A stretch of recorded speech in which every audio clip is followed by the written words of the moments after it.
a little discussion on how our spiritual lives are affected by the moon cycles.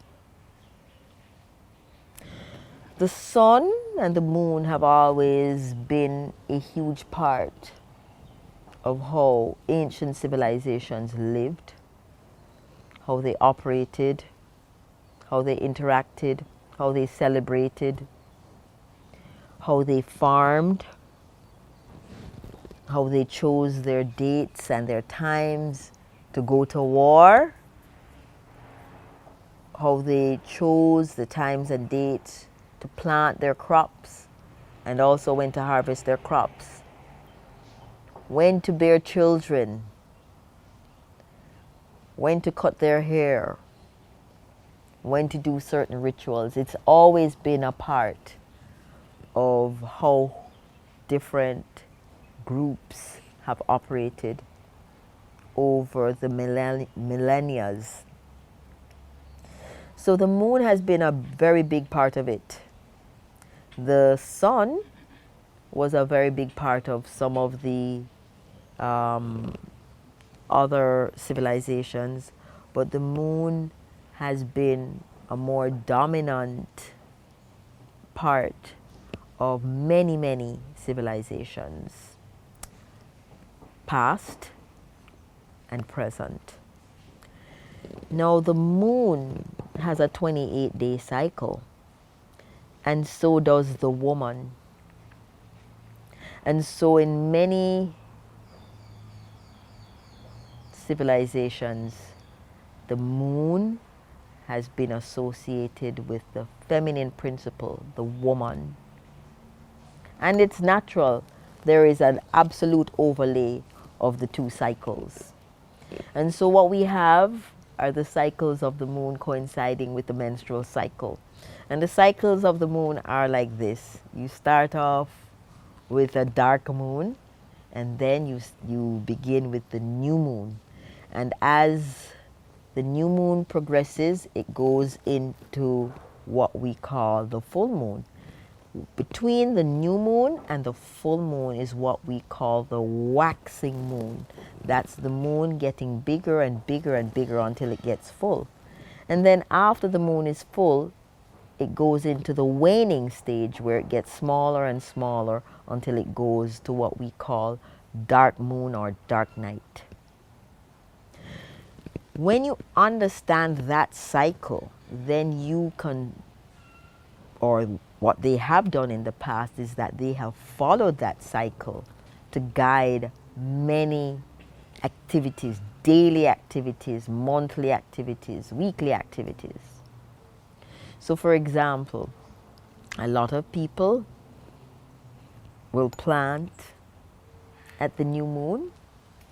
There have been many almanacs that show the moon cycles. And in fact, all throughout the year, these almanacs will give the moon a different name based on its appearance in the heavens and based on the season that it's associated with. And every moon has a different character because of the planetary influences around them.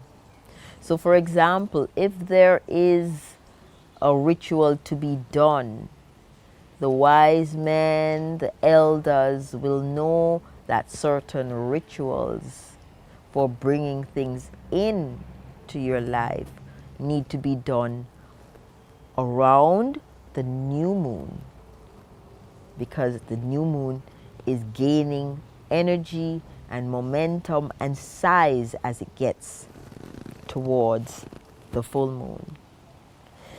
If there are rituals to remove things from your life, then people will choose to do it in the waning phase of the moon, because the moon is getting weaker and weaker in terms of its intensity.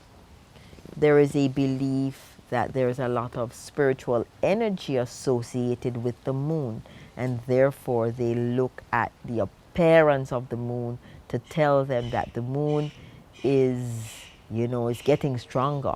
When the moon is at its darkest, or it doesn't exist in the sky, in the heavens, they knew instinctively that the spiritual energies were at their lowest. And so they would probably not do rituals in the dark of the moon. Likewise, people also use the moon to determine, you know, when they plant, when they cut their hair, and things like that. When you move house, when you start construction, things like that have always been determined by the phase of the moon. There are some cultures that are so in tune with the moon that they can even decide or determine, based on the moon phase and the menstrual cycle, when to produce or when to have intercourse so that they can produce a boy or a girl, what foods to eat associated with the moon to get a boy or a girl. Those wisdom are probably lost now, but there were times when humanity was so in tune with the natural cycles that they were able to do that. They were always fixed on the heavens, and the wise ones, the elders, the shamans in the tribes would be able to tell their leaders, do not go to war until the moon is full, or do not go to war until the moon is dark. Do not start your journey during a dark moon, or begin your voyage when the moon is in its first quarter. So many, many practices and decisions were made based on how the moon would flow.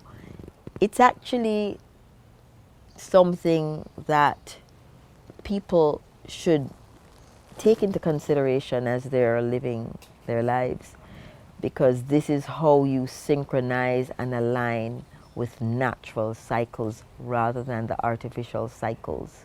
So look into it, look into the phases of the moon, correlate your moods, because let me tell you something, your moods are very much determined by the phases of the moon. Hospitals will be able to tell you straight up that there are more cases of people coming in with mental issues around the full moon. There are more car accidents around the full moon because people's emotions are heightened. So the moon not only determines the energetics spiritually, but they also influence the tides, the water. Tides are higher during the full moon. So also are our emotional tides when the moon is moving through the phases. And of course, your emotional tides will determine how you will operate in the spirit realm. So they're all tied together. So also, should we begin now to not just look at the moon cycles, but also the solar cycles. We now have the technology available to us to look at space weather and look at what the sun is doing.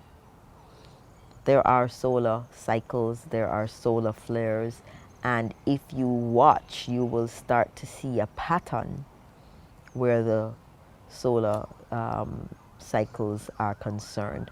So I think it's advisable for people to study both, do the research on both, and integrate both the lunar cycles and the solar cycles in their everyday life and when they choose to do things.